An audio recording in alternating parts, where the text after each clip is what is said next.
ആവർത്തന പുസ്തകം അധ്യായം 10.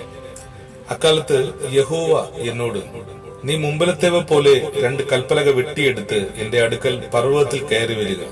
മരം കൊണ്ട് ഒരു പെട്ടകവും ഉണ്ടാക്കുക. നീ ഉടച്ചു കളഞ്ഞ മുമ്പിലത്തെ പലകകളിൽ ഉണ്ടായിരുന്ന വചനങ്ങൾ ഞാൻ ആ പലകകളിൽ എഴുതും.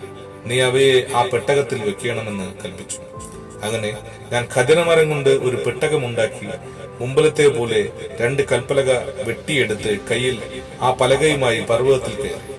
മഹായുഗം ഉണ്ടായിരുന്ന നാളിൽ യഹോവ പർവ്വതത്തിൽ തീയുടെ നടുവിൽ നിന്ന് നിങ്ങളോട് അരുളി ചെയ്ത 10 കൽപ്പനയും യഹോവ മുമ്പിലത്തെ എഴുത്തുപോലെ പലകകളിൽ എഴുതി അവയെ എന്റെ പക്കൽ തന്നു. അനന്തരം ഞാൻ തിരിഞ്ഞ് പർവ്വതത്തിൽ നിന്ന് ഇറങ്ങി. ഞാൻ ഉണ്ടാക്കിയിരുന്ന പെട്ടകത്തിൽ പലക വെച്ച് യഹോവ എന്നോട് കൽപ്പിച്ചതുപോലെ അവ അവിടെ തന്നെ. ഇസ്രായേൽ മക്കൾ ബെനെ ആക്കാൻ എന്ന ബറോത്തിൽ നിന്ന് മോസറയിലേക്ക് യാത്ര ചെയ്തു. അവിടെ വെച്ച് അഹരോൻ മരിച്ചു. അവിടെ അവനെ അടക്കം ചെയ്തു. അവന്റെ മകൻ എലയാസർ അവന് പകരം പുരോഹിതനായി. അവിടെ നിന്ന് അവർ ഗുദ്ഗോദയിൽ നിന്ന് നീരൊഴുക്കുള്ള ദേശമായ യോത് ബെത്തേക്ക് യാത്ര ചെയ്തു. അക്കാലത്ത് യഹോവ ലേവി ഗോത്രത്തെ യഹോവയുടെ നിയമപ്പെട്ടകൻ ചുമപ്പാനും ഇന്നുവരെ നടന്നു വരുന്നത് പോലെ യഹോവയുടെ സന്നിധിയിൽ നിന്ന് ശുശ്രൂഷ ചെയ്യുവാനും അവന്റെ നാമത്തിൽ അനുഗ്രഹിപ്പാനും വേർതിരിച്ചു. അതുകൊണ്ട് ലേവിക്ക് അവന്റെ സഹോദരന്മാരോട് കൂടെ ഓഹരിയും അവകാശവും നിന്റെ ദൈവമായ യഹോവ അവന് വാഗ്ദത്തം ചെയ്തതുപോലെ യഹോവ തന്നെ അവന്റെ അവകാശം. ഞാൻ മുമ്പിലത്തെ പോലെ 40 രാവും 40 പകലും പർവ്വതത്തിൽ താമസിച്ചു. അപ്രാവശ്യവും യഹോവ എന്റെ അപേക്ഷ കേട്ടു. നിന്നെ നശിപ്പിക്കാതിരിപ്പാൻ യഹോവയ്ക്ക് സമ്മതമായി. പിന്നെ യഹോവ എന്നോട്, നീ എഴുന്നേറ്റ് യാത്ര പുറപ്പെട്ട് ജനത്തിന് മുന്നടക്കുക. അവർക്ക് കൊടുക്കുമെന്ന് ഞാൻ അവരുടെ പിതാക്കന്മാരോട് സത്യം ചെയ്ത ദേശം അവർ ചെന്ന് കൈവശമാക്കട്ടെ എന്ന് കൽപ്പിച്ചു.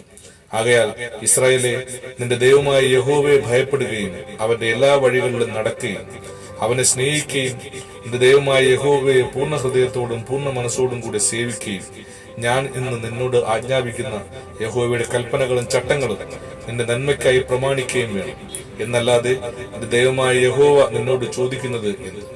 ഇതാ, സ്വർഗവും സ്വർഗാദി സ്വർഗവും ഭൂമിയും അതിലുള്ളതൊക്കെയും നിന്റെ ദൈവമായ യഹോവയ്ക്കുള്ളവ ആകും. നിന്റെ പിതാക്കന്മാരോട് മാത്രം യഹോവയ്ക്ക് പ്രീതി തോന്നി അവരെ സ്നേഹിച്ചു. അവരുടെ ശേഷം അവരുടെ സന്തതിയായ നിങ്ങളെ ഇന്നുള്ളതുപോലെ അവൻ സകല ജാതികളിലും വെച്ച് തിരഞ്ഞെടുത്തു. ആകയാൽ നിങ്ങൾ നിങ്ങളുടെ ഹൃദയത്തിന്റെ അഗ്രചർമ്മം പരിച്ഛേദന ചെയ്യും. ഇനിമേൽ ദുശാഠ്യമുള്ളവരാകരുത്.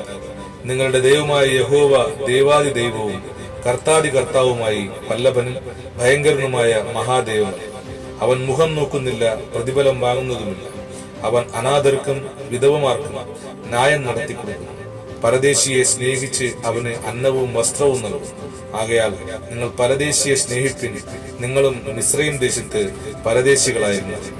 നിന്റെ ദൈവമായ യഹോവയെ നീ ഭയപ്പെടണം, അവനെ സേവിക്കണം, അവനോട് ചേർന്നിരിക്കണം, അവന്റെ നാമത്തിൽ സത്യം ചെയ്യണം.